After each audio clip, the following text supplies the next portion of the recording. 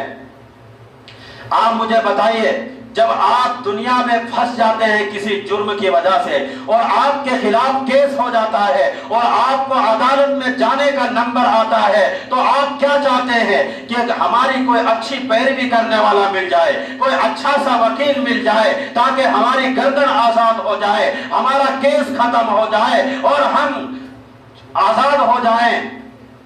لیکن یاد رکھو، اگر آپ نے رمضان میں قرآن پڑھا ہوگا، کثرت سے قرآن کریم کی تلاوت کی ہوگی، تو اللہ کی بارگاہ میں یہ قرآن ہماری پیروی کرنے آئے گا، یہ قرآن ہماری سفارش کرنے آئے گا۔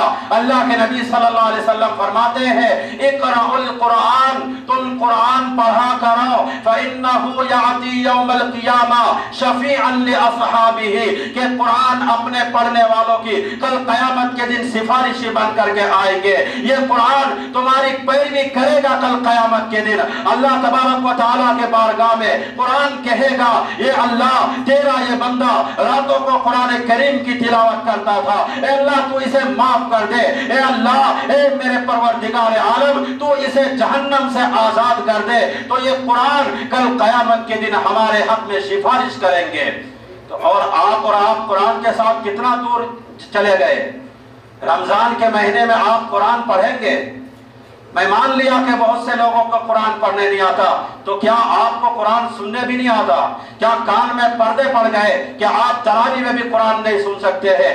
اس لیے جن لوگوں کو قرآن پڑھنا نہیں آتا وہ تراویح میں پابندی کرے اور شروع میں آنے کی کوشش کرے، اور کم از کم سال میں ایک مرتبہ پورے قرآن کا آپ ایک مرتبہ سن لیں۔ اگر پڑھ نہیں سکتے، جس کو پڑھنے آتا ہو تو کم از کم روزانہ 2 پارہ 3 پارہ، یا جس کو کم آتا ہو آدھا پارہ 4 صفحہ معمول کے مطابق وہ تلاوت کرے، اور کم از کم 1 صفحہ یا 10 لائن ترجمہ اور تفسیر کے ساتھ آپ قرآن پڑھے، قرآن کے ساتھ اپنا رشتہ مضبوط کرے، قرآن کے ساتھ اپنا تعلق مضبوط کرے، اور گھر میں اپنے عورتوں کو بھی کہے کہ وہ قرآن پڑھے، سمجھ کر کے پڑھے۔ وہ ان کو کہیں کہ قرآن کے ساتھ اپنا رشتہ مضبوط کر لو، قرآن کے ساتھ اپنا تعلق مضبوط کر لو۔ اگر آپ نے دنیا کے اندر قرآن کا حق ادا کر لیا تو کل قیامت کے دن یہ قرآن تمہارا حق ادا کر دے گا۔ وہ حق کیا ہوگا؟ اللہ کی بارگاہ میں سفارش کریں گے قرآن جا کر، اور اللہ قرآن کی سفارش کو رد نہیں کریں گے، بلکہ اس کی سفارش قبول کر کے اللہ تبارک و تعالیٰ قرآن پڑھنے والوں کو جنت تک پہنچا دیں گے۔